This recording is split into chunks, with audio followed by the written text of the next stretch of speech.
Industries extension officer വിജ്ഞാപനം 2024 April 1-നുള്ള PSC നോട്ടിഫിക്കേഷനിൽ പ്രസിദ്ധീകരിക്കും. Industries extension ഓഫീസറിനെ പറ്റി അറിയേണ്ടതെല്ലാം ഈ ഒരു ഒറ്റ വീഡിയോയിൽ. ആരാണ് ഈ industries extension officer? Industries and commerce ഡിപ്പാർട്ട്മെന്റിന് കീഴിൽ 50,200 രൂപ മുതൽ 1,05,300 രൂപ വരെ മാസ ശമ്പളമുള്ള ബിടെക് അടിസ്ഥാന യോഗ്യതയുള്ള ഒരു ഗ്ലാമറസ് പോസ്റ്റാണിത്. ഏജ് ലിമിറ്റ് 18 വയസ്സ് മുതൽ 36 വയസ്സ് വരെ ഉള്ളവർക്ക് ഈ ഒരു എക്സാമിന് അപേക്ഷിക്കാവുന്നതാണ്. അതിൽ തന്നെ PSC വെബ്സൈറ്റിൽ പ്രസിദ്ധീകരിച്ചിട്ടുള്ള നിശ്ചിത റിസർവേഷൻ കാറ്റഗറിയിൽ ഉൾപ്പെട്ടവർക്ക് അതിനനുസരിച്ചുള്ള ഏജ് റിലാക്സേഷൻ ലഭിക്കുന്നതായിരിക്കും. നമുക്ക് ഈ ഒരു എക്സാമിൻ്റെ പ്രീവിയസ് അഡ്വൈസ് ഡീറ്റെയിൽസ് നോക്കാം. കാറ്റഗറി നമ്പർ 125/2018 ആയിരുന്നു. Date of exam December 3, 2019. Date of effect of rank list 8/12/2021. Cut off marks അന്ന് 46.33 ആയിരുന്നു. Maximum marks four OMR exam അന്ന് 67 മാർക്കാണ് വന്നത്. ഡേറ്റ് ഓഫ് ലാസ്റ്റ് അഡ്വൈസ് 29/12/2023 ആണ്. ടോട്ടൽ നമ്പർ ഓഫ് അഡ്വൈസുകൾ 57 ആണ്. Status of rank list will be expire on 7/12/2024. Okay, so നമുക്ക് ഈ ഇൻഡസ്ട്രീസ് എക്സ്റ്റൻഷൻ ഓഫീസറിൻ്റെ ജോബ് റോൾ എന്താണ്, നിങ്ങൾ ചെയ്യേണ്ട ജോലി എന്താണ്, നിങ്ങളുടെ ഡ്യൂട്ടീസ് എന്ന് നോക്കാം. Providing startup support, technical assistant investment support through various government schemes to micro and medium enterprise MSME across Kerala. Okay, ചെറിയ സ്റ്റാർട്ടപ്പുകൾക്കും അതുപോലുള്ള മറ്റ് MSMEസിനുമുള്ള ടെക്നിക്കൽ അസിസ്റ്റൻസ് പ്രൊവൈഡ് ചെയ്യുക, അവർക്കുള്ള സപ്പോർട്ട് പ്രൊവൈഡ് ചെയ്യുക എന്നുള്ളതാണ് നിങ്ങളുടെ പ്രധാനപ്പെട്ട ജോബ് റോൾ ആയിട്ട് വരുന്നത്. അതുപോലെ providing guidance and support to entrepreneurs in starting and operating their business. Okay, ഓൺടർപ്രണേഴ്സിന് അവരുടെ ബിസിനസ് സ്റ്റാർട്ട് ചെയ്യാനും അത് ഓപ്പറേറ്റ് ചെയ്യാനുമുള്ള ഗൈഡൻസും മെന്റർഷിപ്പും നൽകുക എന്നുള്ളതാണ്. ചെറിയ സ്കെയിലുള്ള ഇൻഡസ്ട്രിയൽ ഡെവലപ്മെന്റ് തന്നെയാണ് ഈ ഒരു ജോബ് റോളിന്റെ പ്രധാനപ്പെട്ട ഉദ്ദേശമെന്ന് പറയുന്നത്. അതുപോലെ identifying potential industries and facilitating their growth through various government schemes and policies. Okay, വളരെ സ്കോപ്പുള്ള വളരെ പൊട്ടൻഷ്യൽ ആയിട്ടുള്ള ഇൻഡസ്ട്രീസിന് നമ്മൾ ഐഡന്റിഫൈ ചെയ്യുക. ഓക്കെ, അവരുടെ ഗ്രോത്ത് ഫെസിലിറ്റേറ്റ് ചെയ്യുക എന്നുള്ളതാണ് നമ്മുടെ മറ്റൊരു ജോബ് റോൾ ആയിട്ട് വരുന്നത്. Help entrepreneurs to get registrations and mandatory clearance done. രജിസ്ട്രേഷനും അതുപോലെ മാൻഡേറ്ററി ആയിട്ടുള്ള ക്ലിയറൻസും എല്ലാം അത് കൃത്യമായിട്ട് ചെയ്യാനായിട്ട് ഓൺടർപ്രണേഴ്സിന് ഒരു അസിസ്റ്റൻസ് കൊടുക്കുക. അതുപോലെ help MSMEs to get bank loans for their project. അവരുടെ പ്രൊജക്റ്റിന് ആവശ്യമായിട്ടുള്ള ബാങ്ക് ലോൺസ് MSMEസിന് അത് കിട്ടാനായിട്ടുള്ള ഹെൽപ്പ് പ്രൊവൈഡ് ചെയ്യുക എന്നൊക്കെയുള്ളതാണ് നിങ്ങളുടെ പ്രധാനപ്പെട്ട ജോബ് റോൾസ് ആയിട്ട് വരുന്നത്. ഓക്കെ, സോ ഈ ഒരു IEOയുടെ പ്രൊമോഷൻ സാധ്യതകൾ എന്തൊക്കെയാണ് എന്നാണ് നമ്മളിനി പരിചയപ്പെടാനായിട്ട് പോകുന്നത്. ഫസ്റ്റ്, ഇൻഡസ്ട്രീസ് എക്സ്റ്റൻഷൻ ഓഫീസർ ആയിട്ടായിരിക്കും നിങ്ങൾ ഈ ജോലിയിലേക്ക് പ്രവേശിക്കുന്നത്. അതിനുശേഷം അസിസ്റ്റന്റ് ഡിസ്ട്രിക്ട് ഇൻഡസ്ട്രീസ് ഓഫീസറായിട്ട് നിങ്ങൾക്ക് പ്രൊമോഷൻ ലഭിക്കുന്നതായിരിക്കും. ഓക്കെ, അതിനുശേഷം അസിസ്റ്റന്റ് ഡയറക്ടർ, അതിനുശേഷം ഡെപ്യൂട്ടി ഡയറക്ടർ, അതിനുശേഷം ജോയിന്റ് ഡയറക്ടർ, അതിനുശേഷം അഡീഷണൽ ഡയറക്ടർ. ഇങ്ങനെയായിരിക്കും നിങ്ങളുടെ പ്രൊമോഷണൽ പോസ്റ്റ് വരുന്നത്. അഡീഷണൽ ഡയറക്ടറിന് ശേഷം വരുന്ന ഡയറക്ടർ പോസ്റ്റിന് IAS മാൻഡേറ്ററി ആണ്. ആ ഒരു കാര്യവും മനസ്സിലാക്കിയിരിക്കുക. ഓക്കെ, അപ്പോൾ ഏറ്റവും ഒരു ബിടെക് യോഗ്യതയുള്ള ഒരാൾക്ക് ഏറ്റവും ഉയർന്ന തലത്തിൽ എത്താവുന്ന ഒരു പ്രൊമോഷൻ ലെവൽ എന്ന് പറയുന്നത് അഡീഷണൽ ഡയറക്ടർ പോസ്റ്റാണ്. ഓക്കെ, നെക്സ്റ്റ് നമുക്ക് സിലബസ് നോക്കാം. സിലബസിൽ പ്രധാനമായിട്ട് സിലബസിലെ ടോപ്പിക് എന്ന് പറയുന്നത് സിവിൽ എഞ്ചിനീയറിംഗ് ആണ്. അതുപോലെ industrial management and industrial engineering, basics of mechanical engineering, electrical engineering, electronics engineering, അതുപോലെ കമ്പ്യൂട്ടർ സയൻസ് എഞ്ചിനീയറിംഗ്. ഓക്കെ, ഇത്രയുമാണ് സിലബസിൽ നിങ്ങൾ കവർ ചെയ്യേണ്ടതായിട്ടുള്ള ടോപ്പിക്സ് വരുന്നത്. ഓക്കെ, നമുക്ക് ഈ ഒരു സിലബസ് കവർ ചെയ്യാനായിട്ട് ഏതൊക്കെ റഫറൻസ് നോക്കണം എന്നുള്ള കാര്യം നമുക്കൊന്ന് നോക്കാം. ആദ്യം തന്നെ ബേസിക് മെക്കാനിക്കൽ എഞ്ചിനീയറിംഗ്. അതിന് നമുക്ക് basic mechanical engineering by MP Punia and SC Sharma, ഈ ഒരു റഫറൻസ് നമുക്ക് ഉപയോഗിക്കാവുന്നതാണ്. ഓക്കെ, നെക്സ്റ്റ് ഇൻഡസ്ട്രിയൽ എഞ്ചിനീയറിംഗ് ആണ്. ഇൻഡസ്ട്രിയൽ എഞ്ചിനീയറിംഗിന് OP Khanna or M Mahajan ഇവരുടെ പുസ്തകങ്ങൾ നിങ്ങൾക്ക് റെഫർ ചെയ്യാവുന്നതാണ്. ബേസിക് സിവിൽ എഞ്ചിനീയറിംഗ്, അതിൽ elements of civil engineering by Anurag A Kandya നിങ്ങൾക്ക് യൂസ് ചെയ്യാവുന്നതാണ്. ബേസിക് ഇലക്ട്രിക്കൽ എഞ്ചിനീയറിംഗ് നിങ്ങൾക്ക് basic electrical engineering by VK Mehta use ചെയ്യാവുന്നതാണ്. ഓക്കെ, ബേസിക് ഇലക്ട്രോണിക്സ് എഞ്ചിനീയറിംഗിൽ നിങ്ങൾക്ക് ഇലക്ട്രോണിക് മെക്കാനിക് നിമി ബേസ്ഡ് ബുക്ക്, നിമി ബേസ്ഡ് ആയിട്ടുള്ള ഇലക്ട്രോണിക് മെക്കാനിക്കൽ ബുക്കുകൾ നിങ്ങൾക്ക് റെഫർ ചെയ്താൽ ബേസിക് ഇലക്ട്രോണിക് എഞ്ചിനീയറിംഗിൽ നിങ്ങൾക്ക് ആ ഒരു സിലബസ് കവർ ചെയ്യാനായിട്ട് പറ്റും. Next basic computer science engineering, അതിൽ computer fundamentals by Anita Goyal, ആ ഒരു പുസ്തകം റെഫർ ചെയ്യുന്നതിലൂടെ നിങ്ങൾക്ക് ആ സിലബസിലുള്ള കാര്യങ്ങളെല്ലാം ക്ലിയർ ചെയ്യാനായിട്ട് പറ്റും. ഇങ്ങനെ റെഫറൻസ് എടുക്കുമ്പോൾ നമ്മൾ ശ്രദ്ധിക്കേണ്ടത് നമ്മുടെ സിലബസ് ബ്രീഫായിട്ടുള്ള സിലബസ്, ഞാൻ അതിൻ്റെ ടോപ്പിക്സ് പറഞ്ഞു, അതിൻ്റെ സബ് ടോപ്പിക്സുകളെല്ലാം സ്ക്രീനിൽ വിസിബിൾ ആയിരുന്നു. സോ ആ സിലബസ് വായിക്കുമ്പോൾ നമുക്ക് മനസ്സിലാവും സിലബസിൽ വളരെ കുറച്ച് കാര്യങ്ങളെ കൊടുത്തിട്ടുള്ളൂ.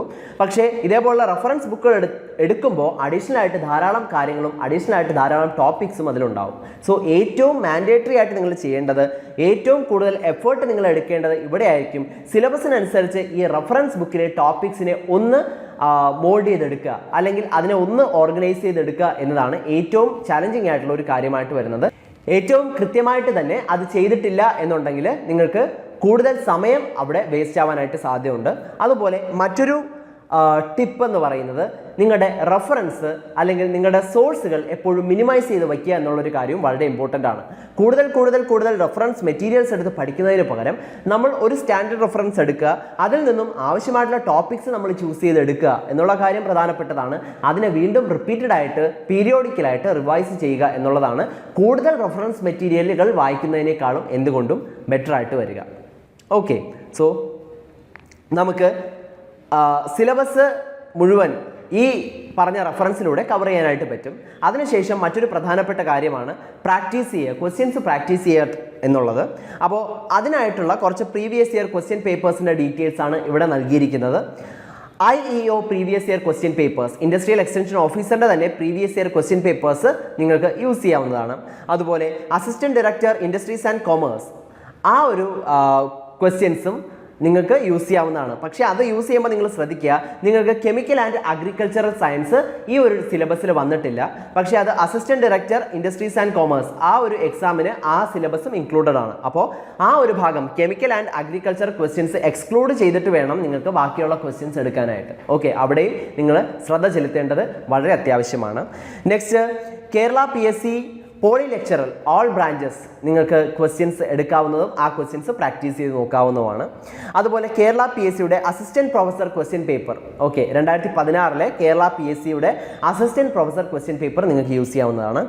Four civil, mechanical, industrial and electrical additional questions refer Kerala PSC AE overseer workshop instructor SSC JE and RRB JE questions. Okay, അപ്പം ഇതിൽ നിന്നെല്ലാം ഈ വക ക്വസ്റ്റ്യൻസിൽ നിന്നെല്ലാം നിങ്ങൾ സെലക്ടഡ് ടോപ്പിക്സ് സിലബസിനനുസൃതമായിട്ട് തിരഞ്ഞെടുക്കുകയാണ് ചെയ്യേണ്ടത്. കാരണം ഈ എക്സാംസിലെല്ലാം ഓവർലാപ്പിംഗ് ആയിട്ട് ധാരാളം ടോപ്പിക്കുകൾ വരും. അപ്പോൾ ചില ടോപ്പിക്സ് നമുക്ക് എക്സ്ക്ലൂഡ് ചെയ്യേണ്ടതായിട്ട് വരും.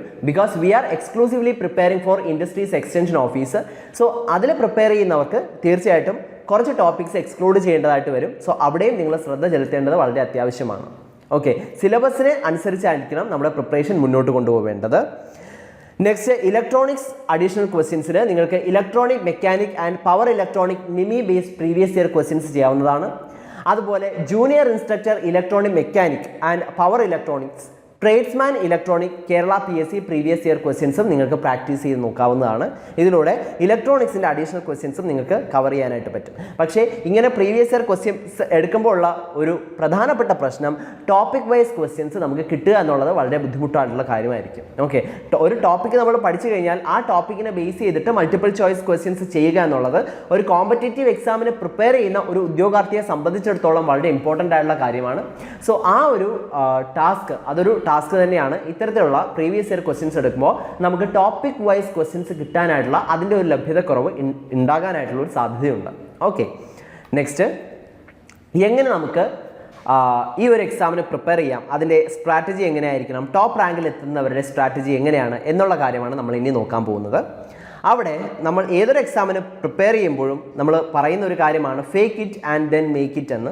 നമ്മൾ ഒരു എക്സാമിന് പ്രിപ്പയർ ചെയ്യുമ്പോൾ നമ്മൾ ആ എക്സാമിൽ തന്നെ അല്ലെങ്കിൽ ആ ഒരു പോസ്റ്റിലുള്ള ആളായിട്ട് ആ എക്സാമിന് ക്വസ്റ്റ്യൻ പേപ്പർ സെറ്റ് ചെയ്യുന്ന ആളായിട്ട് എല്ലാം നമ്മൾ അതാണ് എന്ന് അതിനെ ആ ഒരു സിറ്റുവേഷൻ നമ്മൾ ഫേക്ക് ചെയ്തതിന് ശേഷമായിരിക്കണം നമ്മളവിടെ വർക്ക് ചെയ്യേണ്ടത്. അതായത് you have to think as a candidate, you have to think as a mentor and you have to think as a question paper setter also. നിങ്ങളാണ് ആ ഒരു ക്വസ്റ്റ്യൻ സെറ്റ് ചെയ്യുന്നതെങ്കിൽ ഏതൊക്കെ ഭാഗത്തിന് നിങ്ങൾ ഇമ്പോർട്ടൻസ് കൊടുക്കും, അല്ലെങ്കിൽ ഏതൊക്കെ ഭാഗത്തു നിന്ന് എങ്ങനെയൊക്കെ ആയിരിക്കും നിങ്ങൾ ക്വസ്റ്റ്യൻസ് സെറ്റ് ചെയ്യുക എന്നുള്ള കാര്യങ്ങളെപ്പറ്റി നിങ്ങൾക്കൊരു ധാരണയുണ്ടെങ്കിൽ നിങ്ങളെപ്പോലെ ആയിരിക്കും തീർച്ചയായിട്ടും ആ ഒരു ക്വസ്റ്റ്യൻ പേപ്പർ സെറ്ററും എന്ത് ചെയ്യുക വിചാരിക്കുന്നുണ്ടാവുക. ഓക്കെ, അപ്പോൾ അതിനനുസരിച്ച് ഏതൊക്കെ ക്വസ്റ്റ്യൻസ് എങ്ങനെയൊക്കെ ചോദിക്കും എന്നതിനെപ്പറ്റി കൂടുതലായിട്ടുള്ളൊരു ക്ലാരിഫിക്കേഷൻ നിങ്ങൾക്ക് കിട്ടും. മാത്രമല്ല ആ ഒരു കോൺസെപ്റ്റിൽ നിങ്ങൾക്ക് കൃത്യമായ ഒരു കോൺസെപ്ഷൻ ക്ലാരിറ്റിയും കിട്ടുന്നതായിരിക്കും. ഓക്കെ, അപ്പോൾ ഈ ഒരു എക്സാമിന് പ്രിപ്പയർ ചെയ്യാനായിട്ട് നമുക്കൊരു ആക്ഷൻ പ്ലാൻസ്, ഒരു 3 phase ആക്ഷൻ പ്ലാൻ നമുക്ക് വേണം.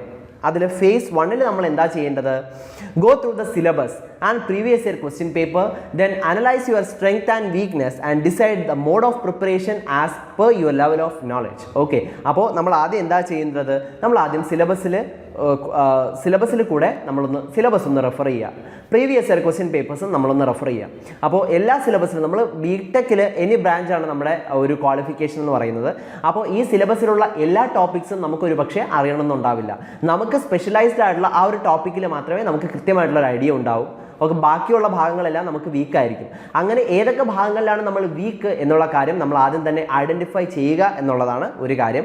അതാണ് പറയുന്നത് analyse your strength and weakness. നിങ്ങളവിടെ ഏതൊക്കെ ഭാഗങ്ങളിലാണ് വീക്ക്, ഏതൊക്കെ ഭാഗങ്ങളിലാണ് നിങ്ങൾക്ക് കൂടുതൽ ക്ലാരിഫിക്കേഷൻ ആവശ്യമുള്ളത്, എവിടെയൊക്കെ നിങ്ങൾക്ക് കോൺഫിഡൻസ് ഉണ്ട് എന്നുള്ള കാര്യങ്ങളെപ്പറ്റി നിങ്ങൾക്കൊരു ധാരണ ഉണ്ടാക്കിയെടുക്കുക എന്നുള്ളത് ആക്ഷൻ പ്ലാൻ നിങ്ങൾ ഫസ്റ്റ് ഫേസിൽ പ്ലാനിങ് ഫേസിൽ ചെയ്യേണ്ടതാണ്.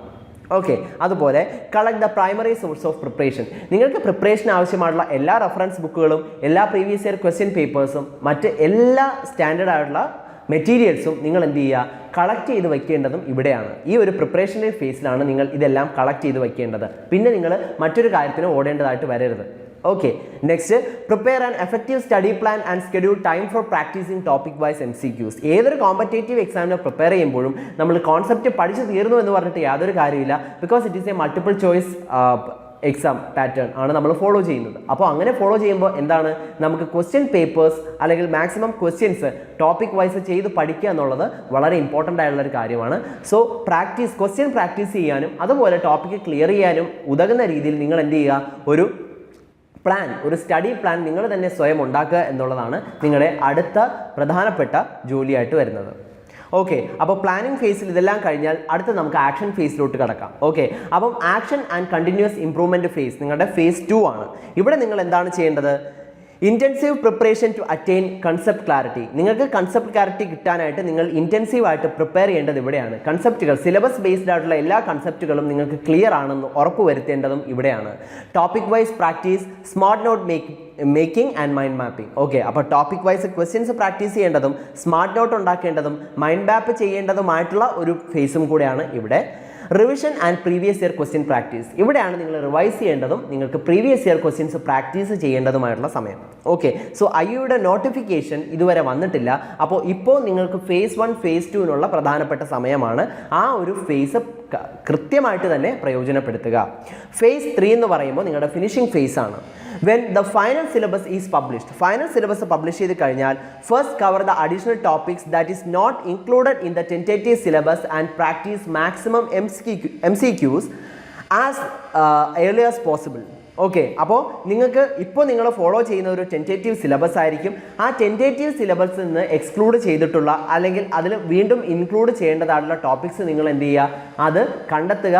ആ ടോപ്പിക്സിൽ പ്രധാനപ്പെട്ട ഒരു ഐഡിയ ഉണ്ടാക്കിയെടുക്കുക ഈ ഒരു സമയത്ത്, ഏത് ഫിനിഷിംഗ് ഫേസിൽ. അപ്പോൾ ഈ ഫിനിഷിംഗ് ഫേസിൽ എന്ത് ചെയ്യും? നോട്ടിഫിക്കേഷനും കൃത്യമായിട്ടുള്ള സിലബസും തീർച്ചയായിട്ടും വന്നിട്ടുണ്ടാവും. ഓക്കെ, ഇത് എക്സാമിന് ഒരു 50 days മുൻപെങ്കിലും തീർക്കേണ്ട കാര്യമാണ്. അതുപോലെ MCQs, മാക്സിമം MCQs നിങ്ങൾക്ക് പറ്റുന്നിടത്തോളം MCQs എന്ത് ചെയ്യുക? പ്രാക്ടീസ് ചെയ്യുക. അതുപോലെ practice full syllabus based model exams and previous year questions with effective time management. ഇനിയാണ് നിങ്ങൾക്ക് മോക്ക് ടെസ്റ്റുകൾ എഴുതേണ്ട സമയം. ഇതുവരെ ക്വസ്റ്റ്യൻസ് ആണ് നമ്മൾ പ്രാക്ടീസ് ചെയ്തുകൊണ്ടിരുന്നത്. ഇനി നമ്മൾ കൃത്യമായ ടൈം സെറ്റ് ചെയ്തുകൊണ്ട് 20ഓളം മോക്ക് ടെസ്റ്റുകൾ പ്രാക്ടീസ് ചെയ്യാൻ പോവുകയാണ്. അതായത് കൃത്യമായിട്ട് IEO എക്സാമിൻ്റെ കൃത്യമായിട്ടുള്ള ആ ഒരു പാറ്റേൺ ഫോളോ ചെയ്തുകൊണ്ട് തന്നെ നിങ്ങൾ മോക്ക് ടെസ്റ്റുകൾ അറ്റൻഡ് ചെയ്യാനായിട്ട് പോകുന്നു. അപ്പോൾ ഇത് ചെയ്യേണ്ടത് ഏകദേശം എക്സാമിന് 20 ദിവസമെങ്കിലും മുമ്പായിരിക്കണം. Next, do overall review of subjects and identify the missing areas, complete it. ഈ ഒരു മോക്ക് ടെസ്റ്റുകൾ എഴുതി കഴിയുമ്പോൾ നിങ്ങൾക്ക് മനസ്സിലാവും എവിടെയൊക്കെയാണ് നിങ്ങൾക്ക് മിസ്സിംഗ് ഉള്ളത്. ആ ഒരു ഭാഗം കംപ്ലീറ്റ് ചെയ്യുക. മാക്സിമം 15 ദിവസം, എക്സാമിന് 15 ദിവസം മുമ്പെങ്കിലും ഇത് ഐഡന്റിഫൈ ചെയ്യുകയും കൃത്യമായിട്ട് വീക്കായിട്ടുള്ള ഏരിയാസ് ബാക്കപ്പ് ചെയ്യുക എന്നുള്ളതാണ് ഈ ഒരു ഫിനിഷിംഗ് ഫേസിൽ ചെയ്യേണ്ടത്. സോ ഇങ്ങനെയാണ് ഒരു ടോപ്പർ സ്ട്രാറ്റജി വരുന്നത്. കൃത്യമായിട്ട് ഈ സ്ട്രാറ്റജി ഫോളോ ചെയ്യുകയാണെങ്കിൽ നിങ്ങൾക്കും തീർച്ചയായിട്ടും ഈ ഒരു എക്സാമിന് ഉയർന്ന റാങ്ക് കരസ്ഥമാക്കാനായിട്ട് സാധിക്കുന്നതായിരിക്കും. Okay, learn from your mistakes and have a quick revision and mind map. അതിനുശേഷം നിങ്ങളുടെ മിസ്റ്റേക്കുകളിൽ നിന്നും നിങ്ങൾ പഠിക്കുക. ഒരു quick revision and mind mapping വളരെ അത്യാവശ്യമാണ്. എക്സാമിന് ഒരു 10-15 ദിവസം മുമ്പാണ് ഇത് ചെയ്യേണ്ടത്. ഓക്കെ, അങ്ങനെയാണെങ്കിൽ കൃത്യമായിട്ട് ടെൻഷൻ ഇല്ലാതെ നിങ്ങൾക്ക് ഈ ഒരു എക്സാം അറ്റൻഡ് ചെയ്യാനായിട്ട് സാധിക്കും. അപ്പോൾ ഈ ഒരു എക്സാമിൽ നിങ്ങളുടെ പ്രിപ്പറേഷൻ കുറേ കൂടെ എഫക്റ്റീവ് ആക്കാനും നിങ്ങളുടെ ടൈം കുറേ സേവ് ചെയ്യാനും ടെക് PSC IEO ഉദ്യോഗാർത്ഥികൾക്കായി ഒരു കോഴ്സ് ഓഫർ ചെയ്യുന്നുണ്ട്.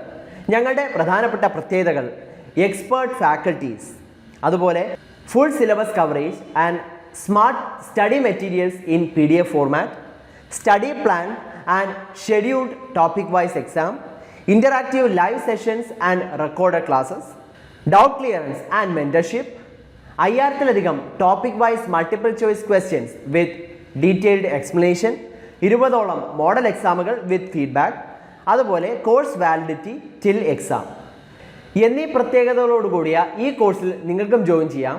അതും ആദ്യം ജോയിൻ ചെയ്യുന്ന 200 പേർക്ക് വെറും 3999 രൂപയ്ക്ക്. കൂടുതൽ വിവരങ്ങൾക്ക് സ്ക്രീനിൽ കാണുന്ന നമ്പർ നിങ്ങൾക്കും ഞങ്ങളെ ബന്ധപ്പെടാവുന്നതാണ്. പരീക്ഷയ്ക്ക് പ്രിപ്പയർ ചെയ്യുന്ന എല്ലാവർക്കും ടെക് PSCയുടെ വിജയാശംസകൾ.